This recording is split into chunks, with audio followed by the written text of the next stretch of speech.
High viewers, welcome to Telugu job portal. Indian air force group C civilian category post భర్తీ చేయడం కోసం రీసెంట్గా notification release అయింది. 10th class, intermediate, ITI, degree pass అయిన వారు apply చేసుకోవచ్చు. డిస్క్రిప్షన్లో మీకు నోటిఫికేషన్ అప్లికేషన్ ఫార్మాట్ ఉంటుంది, డౌన్లోడ్ చేసుకోండి. పూర్తి సమాచారం చూద్దాం. ప్రజెంట్ ఇండియాలో ఉన్న different air force stations or యూనిట్స్లో ఖాళీగా ఉన్న పోస్టు భర్తీ చేస్తున్నారు ఈ నోటిఫికేషన్ ద్వారా. ఇక్కడ మీకు ఎయిర్ ఫోర్స్ స్టేషన్ సంబంధించిన వాటి యొక్క అడ్రస్ ఉంటుంది, పోస్ట్ యొక్క నేమ్, ఎన్ని వేకెన్సీస్ ఉన్నాయి, తర్వాత కేటగిరీ వారిగా ఎన్ని వేకెన్సీస్ ఉన్నాయి, పూర్తి సమాచారం ఉంటుంది. మీరు ఏ ఎయిర్ ఫోర్స్ స్టేషన్కి అప్లై చేద్దాం అనుకుంటున్నారో అక్కడ చెక్ చేసుకోండి. ఇక్కడ ఆగ్రా ఉంది, అస్సాం, గౌహతి, రాజస్థాన్, తాంబరం, చెన్నై, సికింద్రాబాద్. సో ఇక్కడ మీరు ఏ ఒక్క ఎయిర్ ఫోర్స్ స్టేషన్కి అప్లై చేస్తున్నారో ఆ రిలవెంట్ ఎయిర్ ఫోర్స్ స్టేషన్ యొక్క అడ్రస్కి మీ యొక్క అప్లికేషన్ని ఫార్వర్డ్ చేయాలి. తర్వాత మీకు ఎగ్జామినేషన్, నెక్స్ట్ ఈవెంట్స్, మీరు ఎక్కడైతే అప్లై చేస్తున్నారో ఎయిర్ ఫోర్స్ స్టేషన్కి అక్కడే వచ్చే అవకాశం ఉంటుంది, లేదంటే వేరే చోటుకి ఇచ్చే అవకాశం ఉంటుంది. ఖచ్చితంగా ఇక్కడే సెంట్ ఇస్తారని చెప్పలేం. సో వన్స్ మీరు అప్లై చేసిన తర్వాత వాళ్ళకి వెబ్సైట్ చెక్ చేస్తూ ఉండండి. టోటల్ ఇన్ఫర్మేషన్, ఎల్డీసీ ఉంది, కార్పెంటర్, కుక్, ఎంటీఎస్, ఇలా డిఫరెంట్ వేకెన్సీస్ అయితే ఉన్నాయి. సో మీరు ఏ ఎయిర్ ఫోర్స్ స్టేషన్కి అప్లై చేద్దాం అనుకుంటున్నారు, మీ యొక్క ఎడ్యుకేషన్ క్వాలిఫికేషన్ ప్రకారం అందులో వేకెన్సీస్ ఉన్నాయా లేవో ఒకసారి పూర్తి సమాచారం ఈ టేబుల్లో చెక్ చేసుకోండి. నేను పీడిఎఫ్ లింక్ డిస్క్రిప్షన్లో ఇస్తాను, డౌన్లోడ్ చేసుకోండి. టోటల్ 84 వరకు వేకెన్సీస్ ఉన్నాయి. Age limit minimum 18, maximum 25. ఇదే కాకుండా ఓబీసీ వారికి 3 years, ఎస్సీ ఎస్టీ వారికి 5 years, మీరు పీడబ్ల్యూబీడీ అయితే 10 years పాటు ఏజ్ రిలాక్షన్ అనేది అప్లై అవుతుంది. నెక్స్ట్ ఎడ్యుకేషన్ క్వాలిఫికేషన్ వివరాలు చూద్దాం. సూపరింటెండెంట్ స్టోర్ యూకే కేటగిరీ మీరు అప్లై చేయాలంటే డిగ్రీ పాస్ అయి ఉండాలి, ఏ సబ్జెక్ట్ అయినా పర్వాలేదు. Lower division clerk, LDC, intermediate pass అయి ఉండాలి. దాంతోపాటుగా వీళ్ళకి టైపింగ్ కూడా తెలిసి ఉండాలి. స్కిల్ టెస్ట్ అనేది ఉంటుంది. ఈ స్కిల్ టెస్ట్ అనేది ఏంటంటే క్వాలిఫైయింగ్ నేచర్, ఆ స్కిల్ మీకు ఉందా లేదో తెలుసుకోవడం కోసం టెస్ట్ పెడతారు. పాస్ అయితే చాలు. ఈ యొక్క రిటన్ ఎగ్జామినేషన్ వచ్చిన మార్క్సే చాలా ఇంపార్టెంట్. ఈవెంట్స్ కూడా ఏంటంటే జస్ట్ మీరు పాస్ అవ్వాల్సి ఉంటుంది అంతే. English 35 words, Hindi 30 words on computer, అంటే మీరు కంప్యూటర్ టైప్ చేయగల సామర్థ్యం కలిగి ఉంటే ఎలిజిబిలిటీ ఉంది. Cook, ordinary grade, 10th pass అయి ఉండాలి. దాంతోపాటుగా మీకు ఈ కేటరింగ్లో డిప్లొమా కానీ లేదా సర్టిఫికేషన్ కలిగి ఉండాలి, ప్లస్ 1 year ఎక్స్పీరియన్స్ అడిగారు ఆ రిలవెంట్ ట్రేడ్లో. కార్పెంటర్ స్కిల్కి సంబంధించిన కేటగిరీ, 10th పాస్ అయ్యి రిలవెంట్ ట్రేడ్లో మీరు ఐటీఐ పూర్తి చేస్తుంటే అప్లై చేసుకోవచ్చు. Civilian mechanical transport driver, ordinary grade, 10th pass అయి ఉండాలి. దాంతోపాటుగా మీకు ఈ యొక్క వ్యాలిడ్ సివిల్ డ్రైవింగ్ లైసెన్స్ ఉండాలి, అది లైట్ అండ్ హెవీ వెహికల్ సంబంధించి. దాంతోపాటుగా మీకు ఎక్స్పీరియన్స్ కూడా ఉండాల్సి ఉంటుంది 2 years పాటు. మీకు తెలిసిన వారు ఎవరన్నా 10th పాస్ అయ్యి డ్రైవింగ్ సంబంధించిన ఫీల్డ్లో ఉంటే వాళ్ళకి ఇన్ఫర్మేషన్ షేర్ చేయండి, ఆసక్తి ఉన్నవారు అప్లై చేసుకుంటారు. నెక్స్ట్ ఫైర్మ్యాన్, వీళ్ళకి 10th పాస్ అయ్యి ఉండాలి. దాంతోపాటుగా ఈ ఫైర్ ఫైటింగ్లో ఒక ట్రైనింగ్ సంబంధించిన పూర్తి చేసుకుంటారనమాట. అది స్టేట్ ఫైర్ సర్వీస్ నుంచి అవ్వచ్చు, లేదంటే ఏది రికగ్నైజ్ ఇన్స్టిట్యూట్ ఉంది, అది మ్యాండేటరీ. దాంతోపాటుగా వీళ్ళకి ఫిజికల్ సంబంధించిన మెజర్మెంట్ ఉంటుంది, ఫిజికల్ టెస్ట్లు ఉంటాయి. అంటే ఒక పర్సన్ క్యారీ చేస్తూ ఒక డిస్టెన్స్ మీరు కంప్లీట్ చేయాల్సి ఉంటుంది. 2.7 meters వైడ్ డిష్ మీరు ల్యాండ్ చేయాల్సి ఉంటుంది. 3 meters వెర్టికల్ రూప్ని మీరు క్లైమ్ చేయాలి. ఇలా చాలా ఫిజికల్ ఈవెంట్స్ అయితే ఉంటాయి. Multi tasking staff, 10th pass అయి ఉంటే చాలు. ఇక్కడ మనకి పే స్కేల్ వచ్చి level 1, level 2 అని చెప్పేసి డిఫరెంట్ కేటగిరీస్ ఉంటాయి. 7th CP సంబంధించి డిఫరెంట్ లెవెల్కి ఎంత పే స్కేల్ వస్తుందో ఆ లింక్ డిస్క్రిప్షన్ ఇస్తాను, ఒకసారి ఆ లింక్ ఓపెన్ చేసి చెక్ చేసుకోండి. సెలక్షన్ ఏ విధంగా ఉంటుందో చూద్దాం. ముందుగా LDC, lower division clerk, general intelligence, English language, numerical aptitude, general awareness, ఇది ప్యాటర్న్.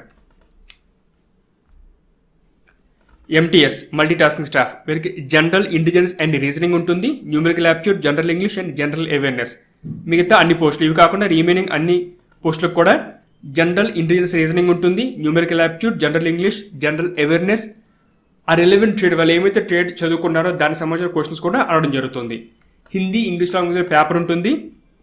సో మీకు రిటన్ ఎగ్జామినేషన్లో వచ్చిన మార్క్స్ని బేస్ చేసుకుని 1:10 రేషియోలో క్యాండిడేట్ షార్ట్ లిస్ట్ చేస్తారు. ఫర్దర్గా అదర్ టెస్ట్ల కోసం, అంటే స్కిల్ టెస్ట్ అవ్వచ్చు, లేదా ఫిజికల్ టెస్ట్ కానీ ప్రాక్టికల్ టెస్ట్ కోసం.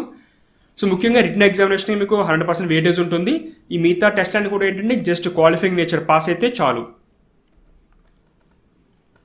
సో ఏ విధంగా అప్లై చేసుకోవాలి, ఆ రిలవెంట్ ఎయిర్ ఫోర్స్ స్టేషన్కి మీ యొక్క అప్లికేషన్ మీరు సబ్మిట్ చేయాల్సి ఉంటుంది. మీ యొక్క ఎడ్యుకేషన్ క్వాలిఫికేషన్ కానీ, ఏజ్, టెక్నికల్ క్వాలిఫికేషన్ అవ్వచ్చు, ఎక్స్పీరియన్స్ సర్టిఫికేట్ అవ్వచ్చు, క్యాస్ట్ కానీ మీ కేటగిరీ ఏది అప్లై అవుతుందో ప్రతిదీ కూడా మీరు సెల్ఫ్ అటెస్ట్ చేసి అంటే ఆ జిరాక్స్ కాపీస్ మీద సైన్ చేసిన డాక్యుమెంట్స్ అప్లికేషన్తో పాటు సబ్మిట్ చేయాల్సి ఉంటుంది. ముఖ్యమైన విషయం ఏంటంటే సెల్ఫ్ అడ్రస్ ఎన్వలప్ అంటే మీ యొక్క అడ్రస్ ఒక ఎన్వలప్ తీసుకోండి. అంటే మీకు హాల్ టికెట్ కానీ అడ్మిట్ కార్డు వస్తుంది అనమాట. ఇంటికి ఒక ఎన్వలప్ తీసుకుని దానిపైన 10 రూపీస్ వస్తున్న స్టాంప్స్ అతికించి మీ అడ్రస్ రాసాను 2 అని చెప్పేసి మీరు షార్ట్ లిస్ట్ అయితే అందులో మీకు ఇన్ఫర్మేషన్ అనేది వస్తుంది మీకు. నెక్స్ట్ మీరు పంపే ఎన్వలప్ అంటే ఈ సెల్ఫ్ అడ్రస్ ఎన్వలప్ పూర్తి చేసిన అప్లికేషన్ రిలవెంట్ ఎడ్యుకేషన్ డాక్యుమెంట్స్ అనే ఒక అప్లికేషన్ తయారు చేస్తారు కదా ఫార్మేట్, దాన్ని ఫైనల్ ఎన్వలప్లో పెట్టిన తర్వాత ఆ ఎన్వలప్ పైన application for the post of అని తర్వాత కేటగిరీ మీరు దేనికి అప్లై చేస్తున్నారో పూర్తి సమాచారం ఇక్కడ మీరు మెన్షన్ చేయాల్సి ఉంటుంది. దాంతోపాటుగా 2 recent passport size photographs affix చేయాల్సి ఉంటుంది అప్లికేషన్కి. మీరు అప్లికేషన్లో ఏమైతే అతికిస్తారో అదే ఫోటోగ్రాఫ్స్ ఇక్కడ కూడా ఉండాలి, విడిగా ఉండాలి ఒక 2. సో ఒకసారి మొత్తం చెక్ చేసుకునే ఇన్ఫర్మేషన్ మొత్తం మీరు అప్లికేషన్ అనేది ఇది ఫార్మాట్ విడిగా లింక్ అయితే అప్లికేషన్ ఇవ్వలేదు. నోటిఫికేషన్లో ఒక ప్రొఫార్మా ఫర్ అప్లికేషన్ ఇవ్వడం జరిగింది.